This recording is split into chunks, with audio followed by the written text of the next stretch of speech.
Morning, good morning, good morning. We are waiting for our guest, Zibora Gilder of Empowered Hands.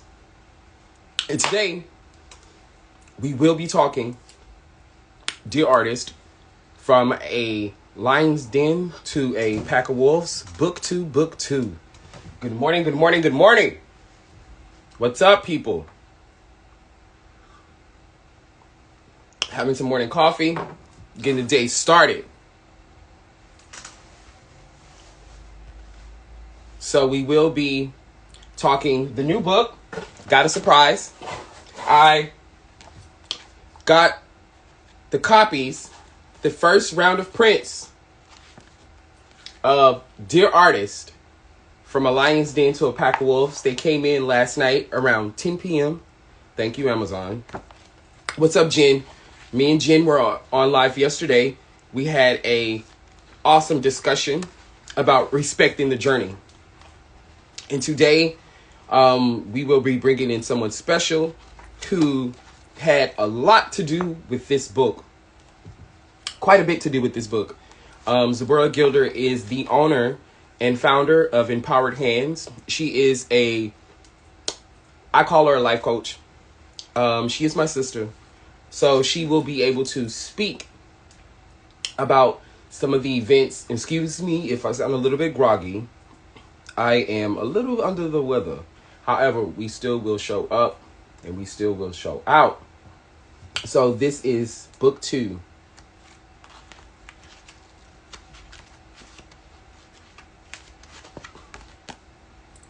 A little bit different from the first book.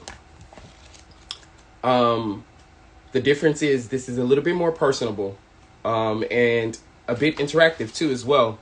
So, Default to PAL is the acronym for Dear Artist from a Lion Dens to a Pack of Wolves.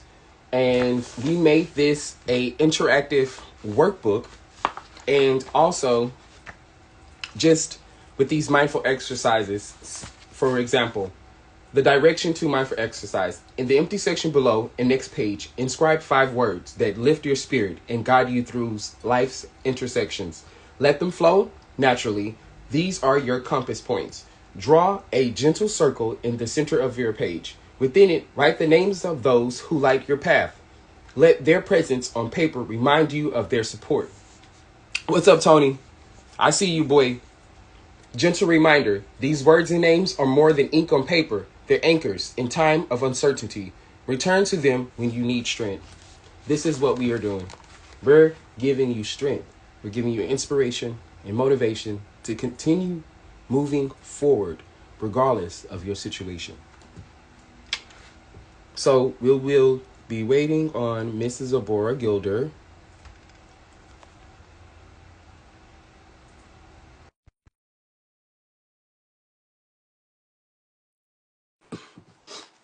And we got a surprise coming. We have right now in the works book 1.5, Dear Artist, Black People, AI for Us. This is a intersection, a middle book between book 1, Dear Artist, Everyone is Your Friend, and book 2, where we will be tackling and talking about technology, when to use it, how to use AI, and using AI for the better of our community. Because little do we know, we can use AI for everyday activities. It helps you organize. It helps you um, stay organized and on time. Because time management, baby, we working on her.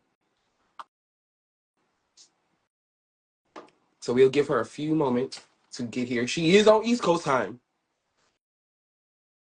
And wait, let's see what we have here. Also, too, please subscribe. You should see a subscribe button in this chat. If you want, I'm going to put it in the comments too as well.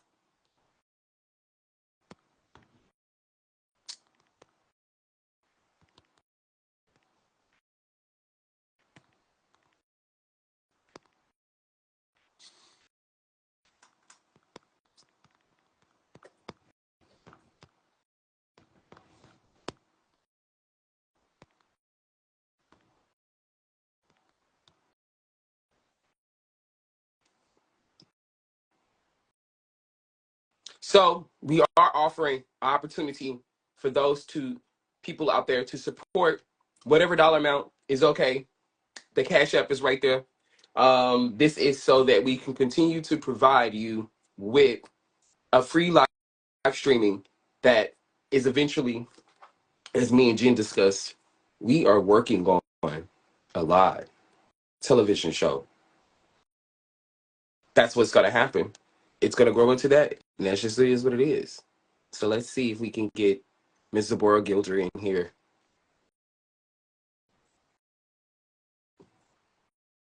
Boom.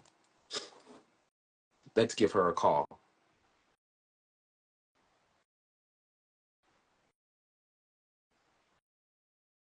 Stay tuned, guys. Don't go nowhere. If you can, also share this live to your stories, please. Let's see if she know what we doing, how to connect.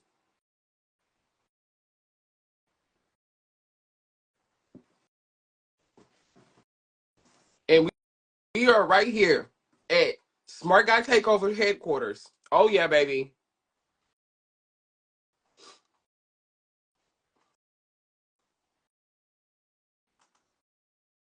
Let's see if we can get her on this phone.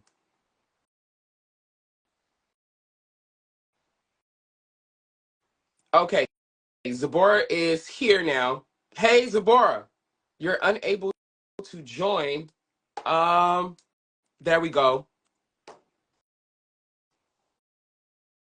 Just accept your request. Good morning. There she What's is. up? Good What's up? morning. What's up? Good What's up? morning, What's up? everybody. What up, though? I'm All so right, my excited. brother and Arthur clocked that tea. Hello. Oh my So God. That all it right. came in last night at 10 p.m. See, that's how you know when the Lord be working on your behalf. You get to show the book for the first time with me on the live. Now Yes, that's a live, baby. Hey y'all, welcome guys. Oh my God, look at that. Just that's history. history. Just Our legacy, our family family. cemetery is now a historical landmark. It's been there for a few years, but to have it in print and to see that is a testament, Oh and my it God. just I instills. see you didn't get your book got a little thicker since the last It book. did. It did. I'm holding the thickness of it. I'm like, wow. Now Oh my I know God. it's real. Now I know Oh it's my real. God. It's It's been real. it's Oh been my real. God. I just want to start off this live by saying I am so proud to be your sister. You know what I'm saying? I'm really like your mama. If y'all don't know, I'm like his mama. But I am so proud of you. This book was amazing. Your ability to be vulnerable, your ability to just tell your truth and tell our family history. Um, Especially in today's time, just being able to capsulate the moments of family, of experiences, of Black traditions, Black culture, just saying F you to white supremacy and all of the things that stand by it. I feel like us telling our stories and us telling our truths and keeping, that connection with the past and with today is super important. And so, to have you as an author, to have you as a brother, to have you as a scholar, the world of academia, the world of Black excellence, baby, it's We a right blessing to be here connected with it, with such baby. greatness. Hey, we degreed up over here on this You know, side. I got this. I got this. Finally, finally, after they told me 90 days to wait. It came in 60. So thank you, the Texas Southern All University. right. Hello, The HBCU. All right. You know what I'm saying? It ain't Howard. It ain't the Mecca or nothing, but it'll Hey, do. we right here with it. So first off, introduce who you are to the community and to the world and abroad, because you have a lot of amazing things going on. And I want to say thank you for being present here this morning. I know you are a busy human. She is a busy. Let me tell you. Baby, never too So it's an busy for my honor. little brother. It is an He'll always be my honor. baby brother, y'all. He'll always be my baby brother. He think he an author or whatever. It's cute or whatever, but he my baby brother, okay? So it's an honor to have you here. But I would like these people to give us a rundown on who you are to the So community of Baltimore. my name is Zibora Gilder. You can call me Zibora G. Follow me on all the socials. I am an advocate and activist for deaf and hard of hearing individuals. I am the executive director of Empowered Hands. I am also the director of operations of Disabled Voters for Action. I'm an author. I'm a graduate social work student at the Mecca, Howard University, Go Bisons. School of Social Work. You know what I'm saying? HU, you know. I am also an interpreter, an advocate. I do speaking engagements. No matter what our president say, I am a DEIA consultant, which is diversity, equity, inclusion, and accessibility consultant. I just want to make sure I want to make the world a more accessible place for disabled people, but by making the world more accessible for disabled people, we make the world accessible to everybody. And what's good for the disabled is good for all. But most importantly, I'm a God fearing woman. I Amen. am a sister, a mother, a aunt, a friend, a cousin. I value those things more than any degree or accolade I could ever have. And that's me in a nutshell. That's awesome. That's Oh yeah, awesome. and I Y'all, am, the newly elected student chair for NABSW, the mighty ABSW Metro DC chapter. So that's Clock That T. That's the National Association for Black Social Workers DC chapter. Yeah, I be doing the most. but look, you are really doing the work. You are doing the hard work. And that is staying active and staying in the field. So to start this off, tell us what inspired you to pursue like all those things together. It To sum it up, you're like the life coach. She, Uh, you're like the life coach. What don't be has putting no more inspired? pressure on me, Hey, baby. Y'all be that's trying to call not me up. pressure. You already doing the work. You already doing it. You already there. What inspired you to take this career path to become a social worker and advocate for the deaf and the hard of hearing community and To people with be disabilities in general? honest, to be honest, I just I really was following God's path. I can't give you the I had a dream and I wrote it down and I went to school and I did it in 4 years. No, my path was a little bit more winding. It was a little bit more complex than that. I was messing up. Took 8 years to finish my undergraduate degree from Lamar. I took an ASL class because I didn't want to take public speaking. That was the only class I passed that semester. And that was the only class I was passing. So I just kept taking more classes in sign language. My brother is deaf. So in hindsight, I know that God had a plan from the beginning. I didn't want to go to college. My mama was like, forced me to go. She was like, you going somewhere. And my friend was like, come visit Lamar. And I went, I visited. I liked the dorm. So I was like, shit, I'm gonna go. And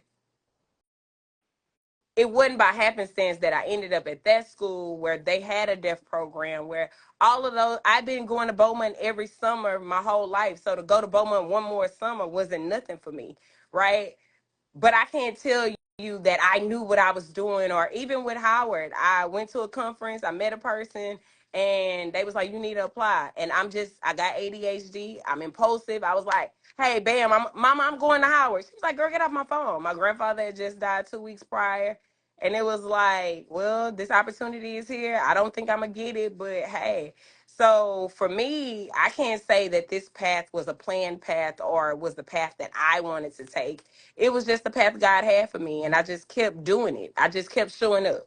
When things were messed up, when they went left, went right, I kept showing up. I just kept showing up. I didn't give up. And even when people was telling me, what you still going to school for? Everybody that left you, why you want to leave? It wasn't my thing. It was like, no, I'm going to keep going. I'm going to stand 10 toes down. I started this. I'm going to finish this.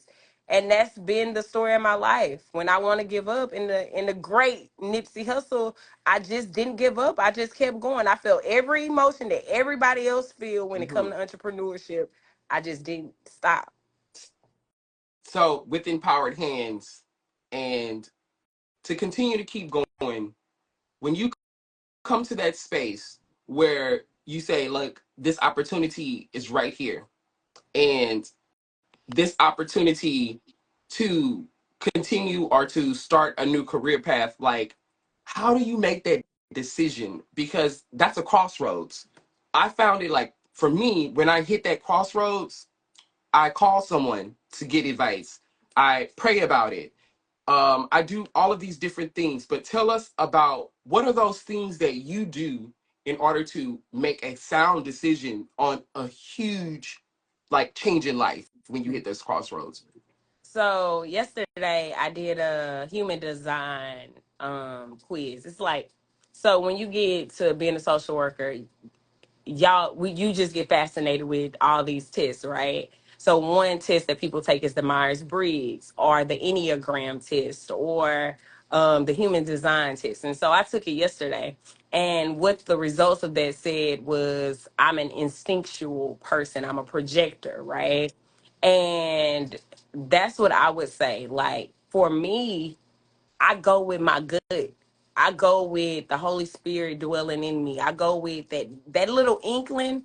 I remember I had took a person to I find people jobs at Empowered Hands. So I get deaf people jobs.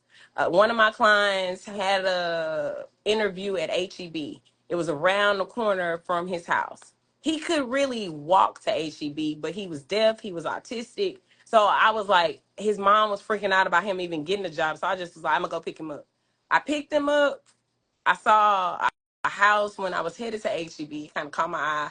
Like the sign and the house being on the corner, I just kind of looked and I kept going. I went to the interview. He got the job. We came back. That house caught my eye again. Dropped him off, and I was about to leave. To leave, the GPS said go this way, but the house was the opposite way. I went that way.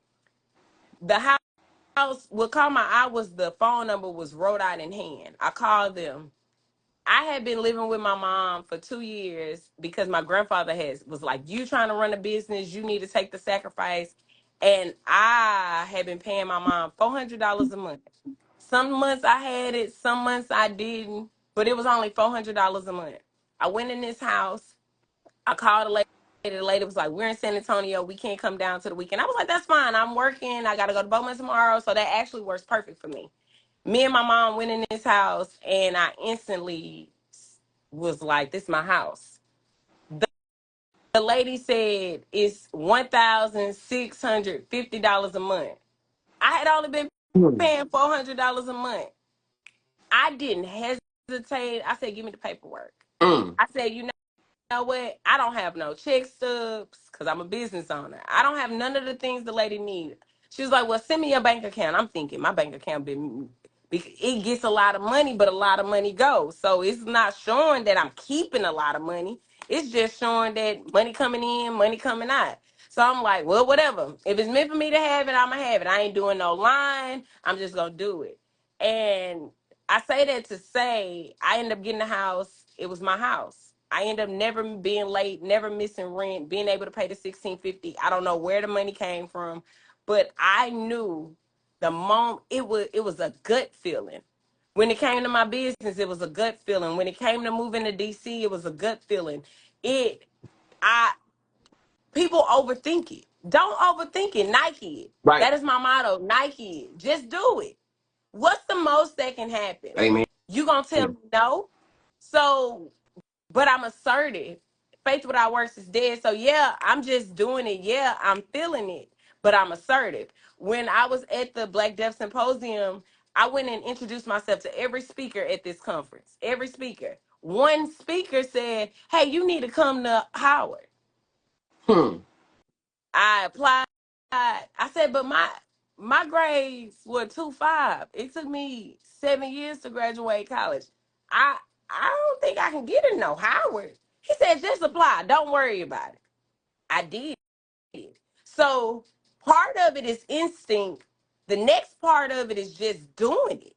That's the hard part. Right. People have the instinct and they know, but we get to want to be perfectionists so bad that we don't pull the trigger. Right. Just do it.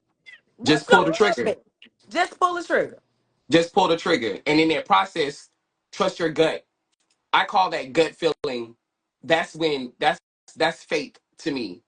And That's faith. in the prophet 2 Chainz is grinding.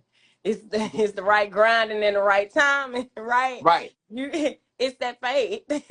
It's that faith. It's like, hey, I got this. It don't make sense to nobody else, Right. but the vision wasn't made for everybody else. The vision was made for For you. you. God made the vision for you. So you can be like, well, I'm not sure if this is for me or what I'm Right. gonna do. It was made for you. So stepping into it and knowing that, especially when you're serving other people, I do everything to make somebody else's life better.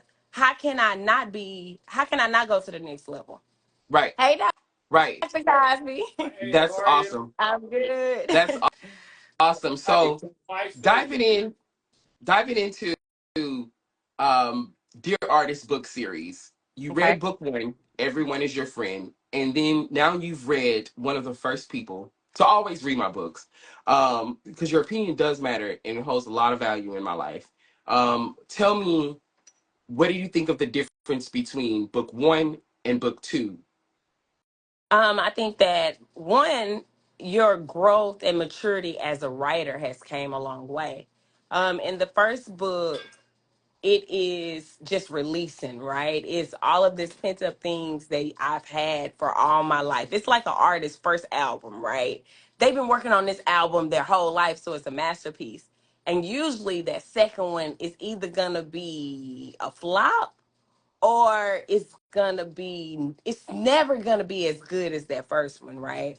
I think that your second book was better than your first one. I think that the way in which you told your story in the first one laid the foundation, but you didn't trust your audience or yourself. I In this one, you've came and you've grown and you've matured in your writing style, and you've was willing to share a piece of you in this work of art, and you didn't allow society, white supremacists, all of the isms, whether it's homophobic or whether it's racism or any of those things, to hold you back. You put your heart and soul in that book. And from the first book, I love that book because it was like, I go to, I read it, I get motivated. I'm like, okay, this is hard because I have hard days out here. And I can look at that and I can get motivated. Where this one is, it wasn't really about being motivated. It was about healing and a healing journey, and just really healing a family of trauma and a family that has had generations of trauma from slavery to now, like from the Hubers. So you saw such, you Kanye West said something controversial. Slavery was a choice, right? Right. But what he was talking about was that mindset of choosing to be stuck in Amen. these systems. And I feel like your second book said, fuck the system, fuck this. I Can I cuss on your live? You did already. We're good. We keep it um real right here. Go ahead and speak okay. your truth. I am gonna be me. I am not going to allow the trauma to hold me back. I'm not gonna allow Southern slavery and culture to hold me back. You know what? Matter of fact, I'm gonna embrace my slave ancestry. I'm gonna embrace the white supremacy that make me and my family great. And I think that that's just like in this day and age, for sure, like taking that power back. That dynamic is just so powerful. So for me, the second book was just a breath of fresh air to know that, okay, hey, my brother is healing. For a long time I said, y'all, he say he black excellence, but accountability ain't never been his thing. But to me, that was your accountability moment. Like, hey, these things happen to me, but because they happen to me, some of them, yeah, it was bad from a white supremacist lens of black people are inhumane and don't have self-worth and dignity. But on the other end, really bad things happen to me. But just because people did bad things to me don't mean the people were bad people. And Right. I think that in Black culture, understanding the nuances of that is so important. I think the way in which you elaborated on it and the illumination of symbolism and the illumination of just the ability to tell a narrative and to tell a story that was a wholesome take of your life without holding punches and just being real. You know what I mean? It's real to say that you experience being put in the dress. It's real to say, I mean, that is homophobic from Black culture that was passed down to somebody. To understand the person's perspective that put you in that dress. Like, who the hell want to talk about that? Nobody do. So Right. I think that it was just a very vulnerable piece of work, and I just love it. Thank you so much. In the process of writing, I told myself, I had started the book and I got a few chapters in, and then I read it back. And then I read it back, and I said, and I remember the words of Professor Kasik, and she was like, "I love it." She was talking about book one, and she read portions of book two. She's like, "I love it," but she was like, "Mars, you're emotional. I don't feel there's emotion here. It's pretty motivating. I'm not sad. I'm not happy. I'm motivated, but where's your emotion? Where are you in it?" And then I went back to write, and I started having these dreams about the things that I boxed up and put far deep in my mind. And I said, well, you know what? It's time for me to release these things, release this trauma. And at the time, I was going through therapy. At the time, I was grieving. At the time, I was healing and dealing with my social anxiety. And I was like, you know what? The best thing for me to do right now is to go to that first thing that I love so much, and that is to write. That is to read. So I started reading and I started writing. And when I got to a point where I thought I was finished, I had an emotional moment reading chapter two. And I let a colleague read chapter two. Then I let a friend, Slick, who was here live yesterday, I let her read it, a chapter. And we both said, you need to release this. You need to put this out. Don't be afraid. And from that point, I started letting go every single thing that I had a fear. It was the fear of rejection, the fear of disappointment, the fear of not being good enough. And then I came to a point where I was like, okay, I made myself cry. And I'm like, this is sad. I'm not trying to be sad. I'm not trying to put out a sad work. But afterwards, after the tears, I said, that was healing. That was my first time reading chapter two. The devil made me do it. And that was my first time And hold actually. on, let's be clear before you get too emotional. Don't be telling them people that I felt like I was the devil in that chapter. Now hold on. No, Now you hold were no. not. Now hold on. You know, you not. You You was you not. you picked up that knife. I know I told you to get the bigger You one told me to and get the bigger one, but it was yeah, it but was a hold on. Don't be telling them that I told you to get the bigger one like I was a bad sister. Like I'm the devil that made you do it. no, Not no. I. The truth to that is that that I did lie. know, y'all. She He did, what he but was gonna it do was with a it was butter over knife. protection. It was over protection. You said, "What you gonna do with that butter knife? You ain't gonna do nothing. You ain't gonna hurt nobody with that butter knife. You get the big one." So, like, it was your because you was fed up too. We both were bullied, and like the bullying for me came with an extra layer to it because I was already being bullied in the community. So it was like to go from your own community, your own neighborhood to be bullied. Then you go to school, you bullied. Then you go to daycare, you're bullied, and But you saw me fight the whole way through. the reality is you're gonna be bullied. Right, Jesus was bullied. right, Like life gonna bully right. you. Life This world gonna wasn't beat you made up. for us. So if I really, I really am grateful for the bully experience, right? Right. I'm grateful. You don't become the man you are today without having those experiences. We don't become the community we are today without being able to hold on to that hurt and that pain and that people will be like, it ain't fair. But really though, we better than everybody. We create everything. I'm talking about, you don't get no iron, you don't get no straightening hair products, you don't get NASA, No you don't get all of stoplights. the great, you No don't peanut get the butter. greats, you don't get the greatest, The the computer, like sweet potato pie you don't get. greens.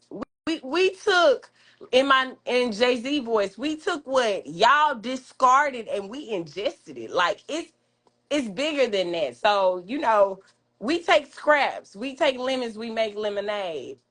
Right. Uh, so somebody in the comments said it was a long journey of processing life to live through it. That's a fact. That's a fact. That's a fact. That's That's a a fact. fact. This journey though is our journey. You know what I mean? And we got to be proud of that, and we got to And embrace that. And that's what I our love. responsibility to change the narrative and take accountability and overcome trauma. No one is going to tell you, or no one is going to force you to overcome your trauma. Like you said, if you want to be, if you want something to change, you go do it. You be the catalyst for change. And I quote you quite a bit in the book, because Hey, those Tasha. words, those words mean a lot, because we often, the person that's seeing the problem, we too often will say, oh well, somebody needs to change this. Maybe you saw it because that was for you to see. God put that in your place for you to see, so that means that you must be the change. And that's how I look at it. And the intentions for putting that line, um to call that chapter that, is because the first thing that I do remember is having that conversation, and Jennifer was sitting there and mom was sitting there, and the therapist from the place that we were at, she was sitting there, and she said, what made you do this? I was so embarrassed at the fact that I got in trouble at daycare, but I was more embarrassed that I couldn't defend myself with my fist, and that I had to bring a tool, that I said the devil made me do it. Um, and when you read the chapter, you're gonna hear like all of the multitude of things that caused me to get to that point, and the consequences of telling a lie as a child. And too often, we don't take accountability for those things. And I remember, and the reason why it's hard for me to take accountability later on in life is because that one time that I did lie, I had consequences that I had to face. So you And kept lying? Wait, what? No, don't let that go over your head, y'all. This fool said, so I lied and said the devil made me do it.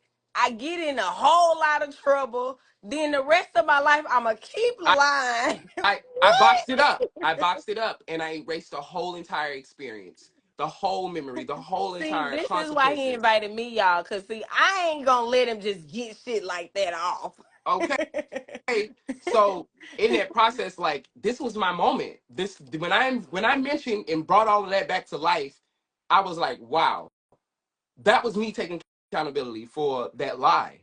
And that brought me back to Well, the I very hope beginning you, of I hope my you don't trauma. lie. I hope you learn to not lie. He I working have, through it. He is I being have, honest. and That's right. my You whole right. life, We listen. We don't judge. we ain't judging over him. My whole life, I can say, after a certain incident, which you will hear in the book too as well, after that moment of near death experience, I decided after that to be authentically Mm, myself and to mm, tackle these things. Yeah, I may have skipped over some things at certain points in life, but now, after book two, mm. I have taken everything and said, look, this is me, unapologetically. This is me. This is who I am. This is what it's about. I will, I will break through. I will be okay. I will tackle the things that are challenging, the things that I'm embarrassed about, the things that I don't like. When I look in the mirror, if I think it's ugly, or if I think it's, I'm like, no, I'm seeing you. So it's being able to look at your reflection, the mirror, cleaning your mirror, Is what me and a few associates like to call it, like clean your mirror. No, not because it's toothpaste stains on it, but because you need to see yourself clearer. You need to heal. Um, I totally agree. Just me listening to you talk about um different things make me just really understand how you were feeling at that time. And what I want to say is thank you for being like vulnerable and expressing your truth in that story in your writing. Um, the way you express it and the experiences you've had, you don't have to apologize for, never apologize for where you were in the process. That's where you was in the process. You don't have to apologize for where you were at while you were journeying through and figuring things out. You don't have to apologize for that experience. Like, you had the specific experiences you had. You said something and I thought about it, and I having a divine irritation, something that just get on, it only get on your nerves. It don't, everybody else don't see it's no problem, but it's your nerves, it's your irritation. Our cousin Jazz is on the Zoom right now, and she always is like, you wrinkle, what's up with your clothes, right? That's her irritation. She may be the next stylist or fashion designer. You don't know what she gonna be in the future, because that's a problem that's her. It's connected to purpose. The thing that you experience that really get on your nerves is always connected to your purpose. And I Absolutely. started signing because one deaf person had joined, but they That's left, so awesome. I stopped signing. That's awesome. um, And to and to keep this going, what are some good takeaways that you got from book two? some good takeaways. I think one is cherish your family. Two is walk authentically in your truth. Don't be don't be strangled by the truth. Like, it's so freeing to let it go and to just move forward. Three, where you started don't have nothing to do with where you end up. Mm, Four, you can do what you want to do. You can be right, self-published, self-made. You can be an author. You can be an artist. You can be a historian. You don't have to let people pigeonhole you into one thing. right, You don't have to just be the interpreter or just be the writer or just be the historian. You've been given all of these gifts. God gave them to you. Use them. You amen. whatever you want. And like, just looking at that title, I've been in the kitchen with my grandmother since I could barely stand up. I was her taste tester with these sweet potato pies. To see it being honored on the cover is like, y'all, that is so awesome. One of the comments say, let go of the pressure, you're uniquely made, you always been that. True freedom of expression is you. And I stand on that. I Thank you, stand thank on you, that. thank you, My cuz. grandmother died. My grandmother died, my grandfather, they put, and it's crazy that you doing these lives in February, that you got your book the day before your grandfather's birthday. Happy birthday, Mina Mina.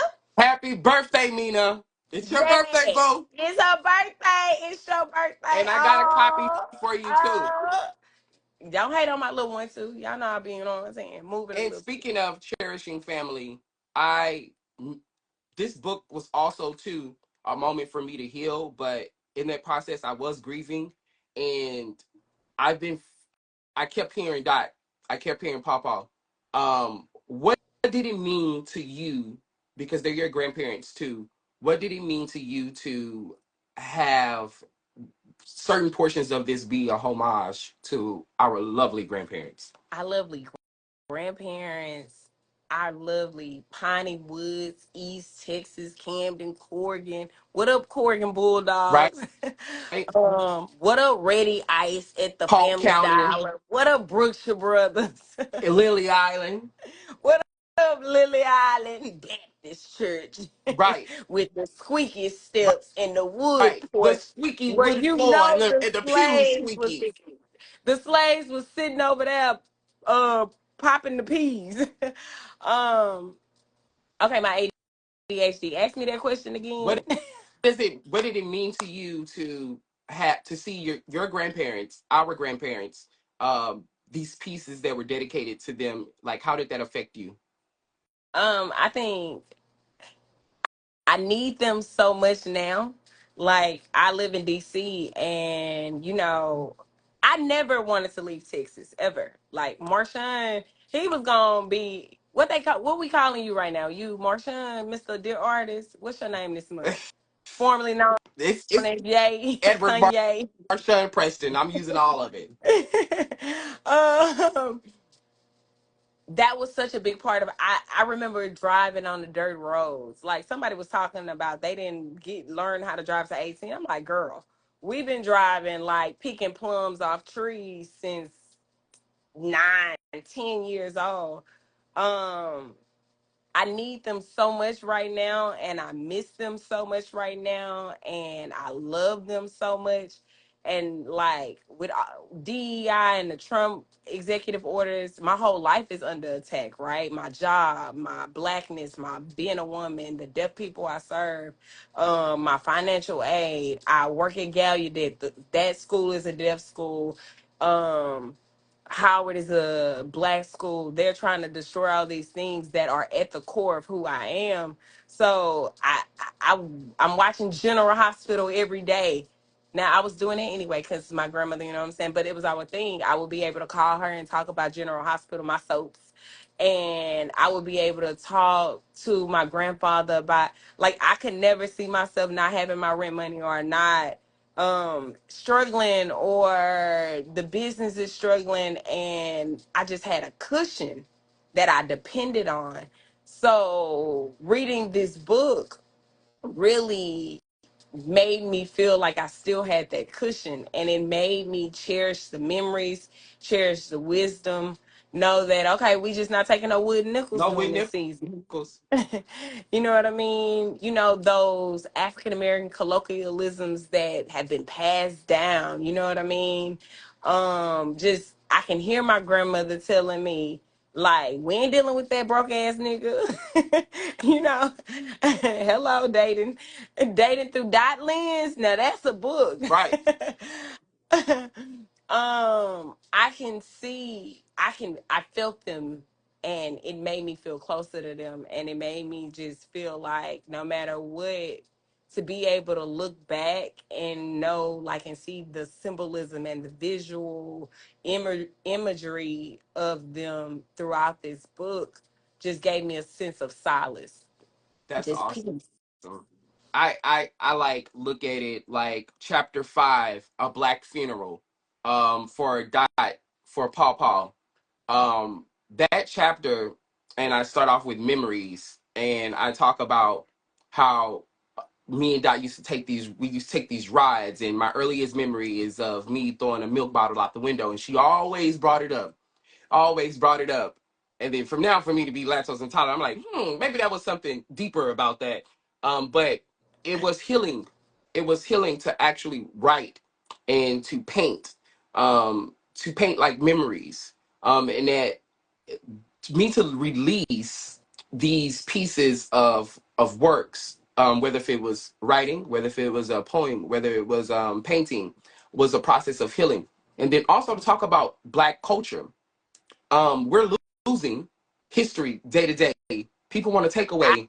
It's Black History Month right I'm now. gonna stop you right now. We ain't losing nothing. We making Making history.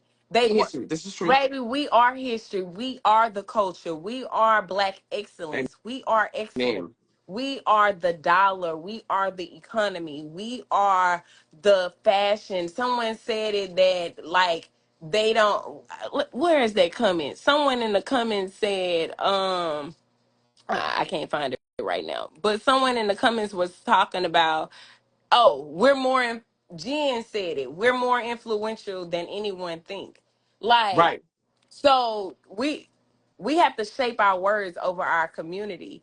Every struggle, every resilience, everything that we've been through, baby. You didn't see them YNs in Cincinnati, Ohio. We ain't the same. They not like us. You didn't see Kendrick tell them, baby, we on stages and we will shut your whole thing down Right. with our culture. With our We culture. are America. You We know, are and America. you may not even see it yet, but this book will live way beyond you because there are so many black men that are afraid, and we don't create safe spaces for our black men to be able to share their vulnerable truths. You need to write Big Kevin book, like, to know those aches, those ins, those outs, and to feel safe enough and willing enough. Like, I love our black men, and I love you for who you are as a black man. And to just really elevate that, this book just does a wonderful job of that. Right. That's exactly what, like, that was my next question. Like, how can we preserve? What can we do, or what are you doing right now to preserve, to protect Black culture and Black history? Well, that's deep. Now, don't be doing no call to action on me. Now, hold This is on. this is a call to action. It's funny that you say that. My life is really wrapped up in a lot of things right now, and we're getting ready to launch a town hall for my socially just policy class at the Howard University School of Social Work. HU. Somebody in the comments put Um, I am challenged with this question every day because I look at my bank account and it's negative. I look at my emotional capacity and I feel like it's negative. I look at my physical, my stamina, my energy, and I feel like it's negative. And I'm like, well, I can't do nothing. And then I look in my hands and I'm like, you gotta work with what's in your hands. What do you Mm, already have? Like, you gotta use what God already got you. What's already in your hands? It's like in the Bible when God told a lady, like, how many pots you got? She like, I ain't got nothing. He like, how many pots you got?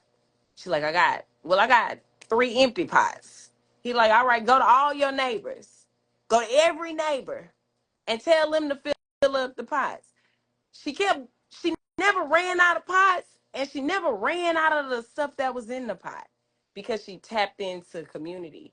So what am I doing to really put my stamp on Black history and preserving it? Is I'm gonna get better with telling my story. See, really, y'all, he set me up because he wanted to say that I ain't writing the book like I'm supposed to. But whatever. But I am showing up. I am educating those around me. I'm amen. telling my story to the people around me. I am doing moments like this. This gonna be on the internet forever. You know what I mean? I am talking about it.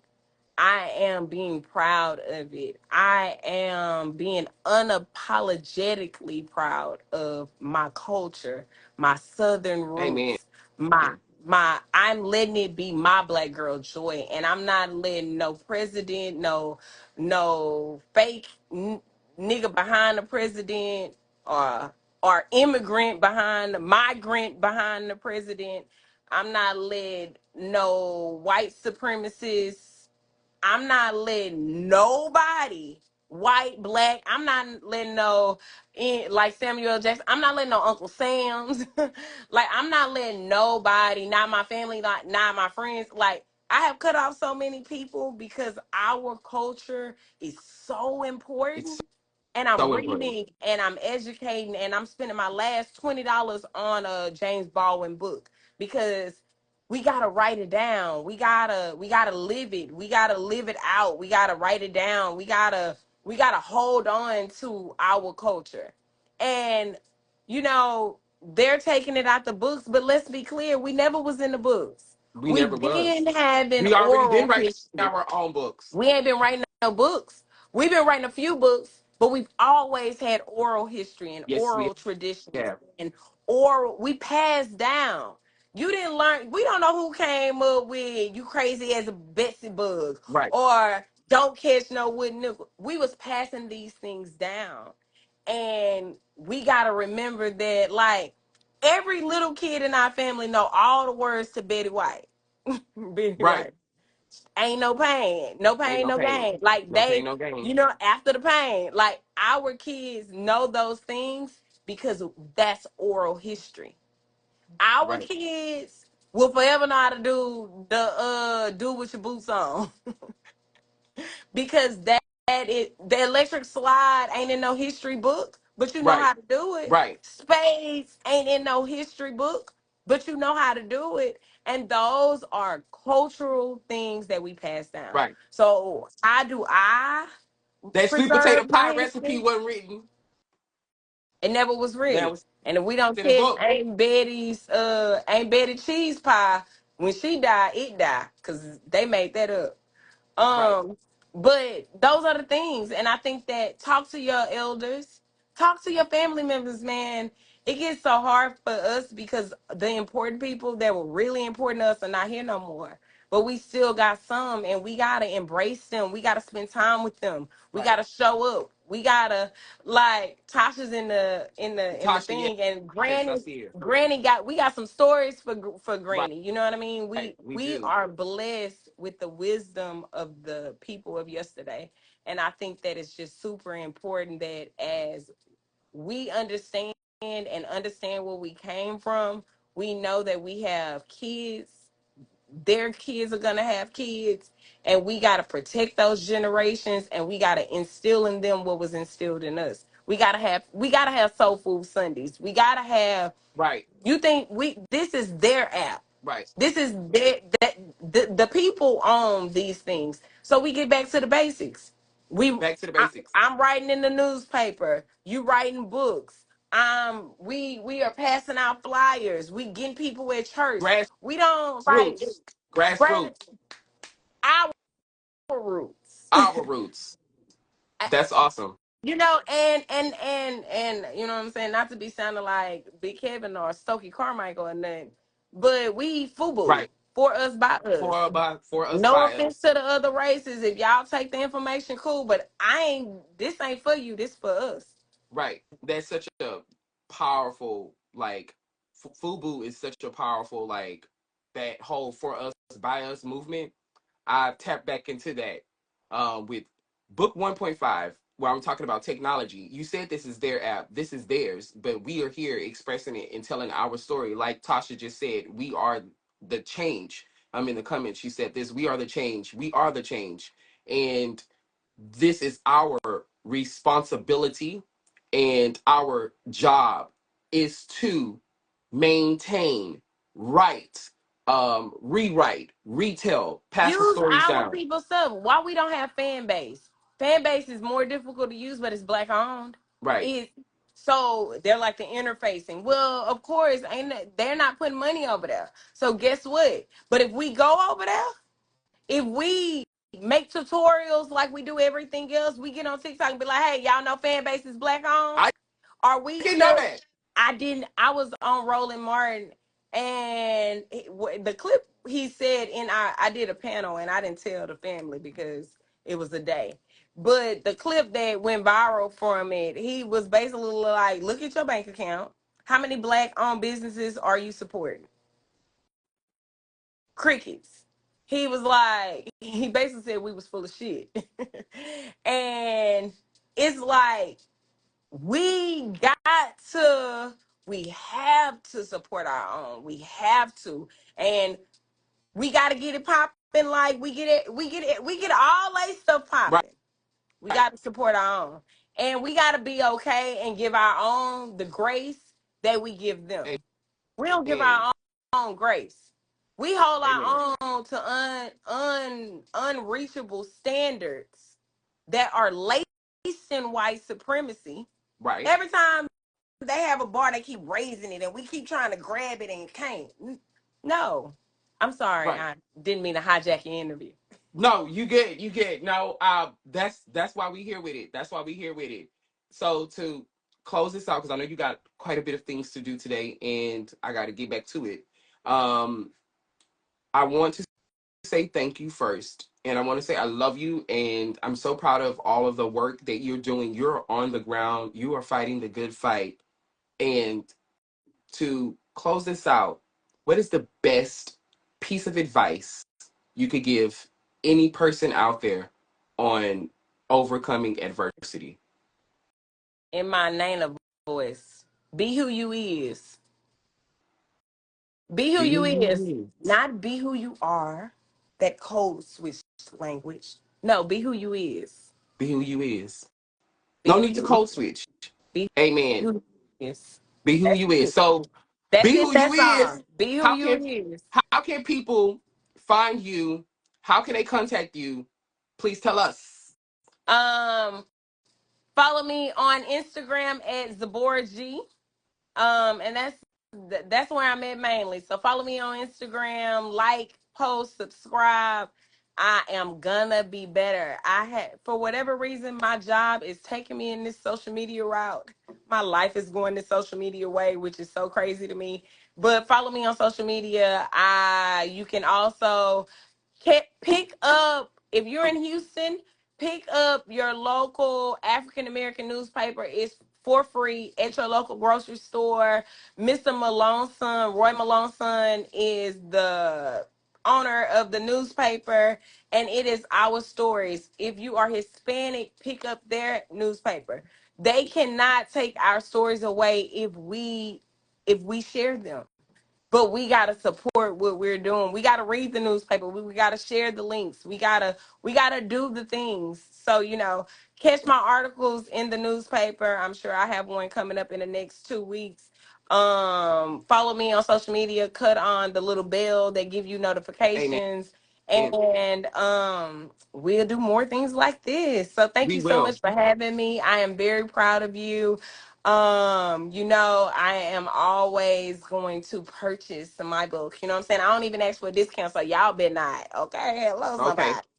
If So if if you his do want a sister can copy, pay, hey, hold that book up. Hold that book up. Pick that book up. Now, come closer. Come here. Now back up a little bit. Hey, y'all see them? You see them bangs in the book? There go mine, right? That's what we look like. Support my brother. Order his book. It's on the Amazons. I know we ain't really fucking with them right now, but that's where it's at. It's coming to his website because we doing our own things. Y'all right? know I And ain't if you boycotting want, you can everybody. DM His me. ass still Please on DM me. Amazon. Please DM me. Please DM me if you want a copy. Oh, we not I am. so we getting our shit. We getting it out the mud. We old school CD in the We trunk. old We schooling it. old We school old CD schooling it. in the trunk. Then catch my We brother. pop in the Get trunk. hey. We need tip him.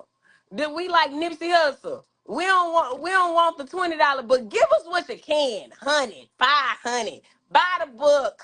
Buy the book today. Bought a book today, and thank you to everybody viewing right now, all the family, all the friends, all the loved ones, all the support. And this is just the beginning. And you guys have a blessed day. And remember what she said.